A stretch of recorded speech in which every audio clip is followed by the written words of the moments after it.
All right, let's dive right in. Back in 1982, America's most trusted painkiller suddenly became a murder weapon, kicking off a corporate crisis that would, believe it or not, change the world forever. So, how in the world did this happen? Well, this explainer is going to break down the chilling mystery and the absolutely unprecedented corporate response that still defines how we think about consumer safety to this day. Our story starts on a single tragic day in Chicago. It's September 1982, and a series of mysterious deaths has doctors completely baffled.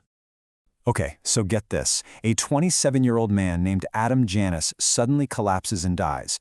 Just hours later, his brother Stanley and his wife Teresa, who are obviously distraught and have splitting headaches, reach for a bottle of Tylenol. And within minutes, they collapse and die too.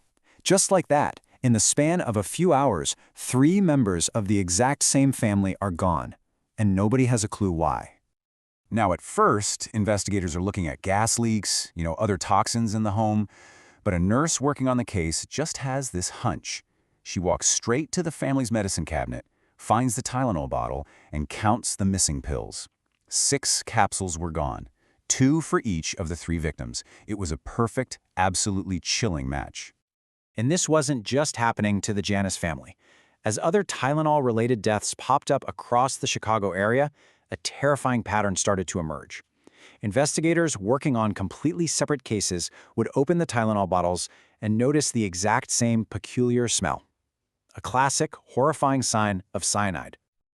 The lab results came back, and it was the absolute worst-case scenario.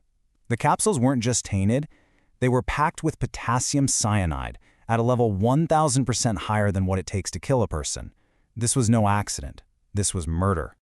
So, as you can imagine, when this news hit Johnson & Johnson, Tylenol's parent company, it created a total firestorm. And what they did next became a masterclass in crisis management that is still taught in business schools today. The financial hit was immediate and honestly catastrophic.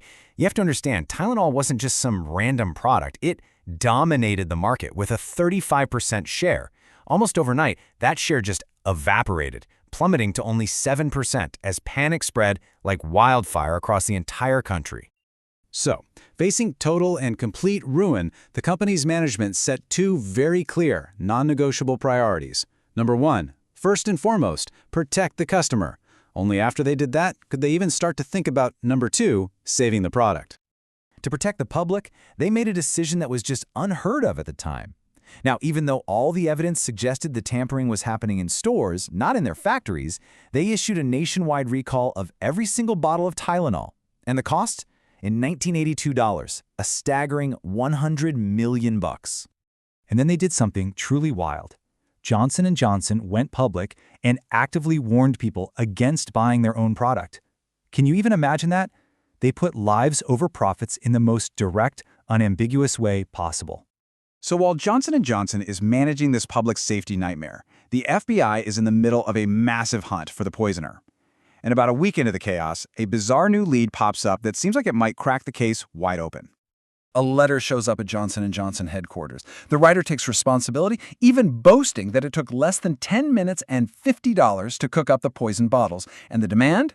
$1 million to make it all stop. So, the letter writer made a really critical mistake. He included a bank account number. The FBI's initial trace to a travel company turned out to be a dead end. But the real break, the smoking gun, came from the envelope itself. A single fingerprint pointed them in a totally different direction, to a man named James Lewis. The FBI tracked Lewis down in a library in New York City. He immediately confessed to writing the extortion letter, but here's the twist. His motive wasn't money. It was some kind of twisted revenge plot against his wife's former boss. So while Lewis was convicted for extortion, he was never actually charged with the murders. And to this day, the Tylenol killer has never been caught. Okay, so with the killer still on the loose and their brand pretty much in ashes, Johnson & Johnson knew they couldn't just bring Tylenol back to the shelves. They had to completely reinvent consumer safety for everybody. And their solution was nothing short of revolutionary. Before 1982, medicine bottles were just simple screw tops, right? Maybe with a cotton ball stuffed inside. Johnson & Johnson pioneered the triple-sealed Tamper-Evident package. You know, the glued box, the plastic seal on the neck, the foil seal over the opening. That is now a global standard on literally everything from medicine to ketchup. What Johnson & Johnson did became the absolute gold standard for crisis management. Let's just run through it. They put people first. They were radically transparent. They innovated a solution for everyone, and they courageously committed to rebuilding their brand instead of just walking away. So, what was the result? Did this $100 million gamble on doing the right thing actually pay off?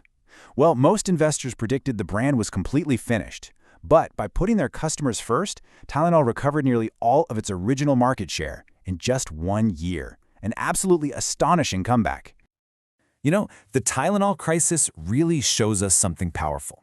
While the costs of doing the right thing can feel immense at the moment, the long-term value of earning the public's trust, that is truly priceless.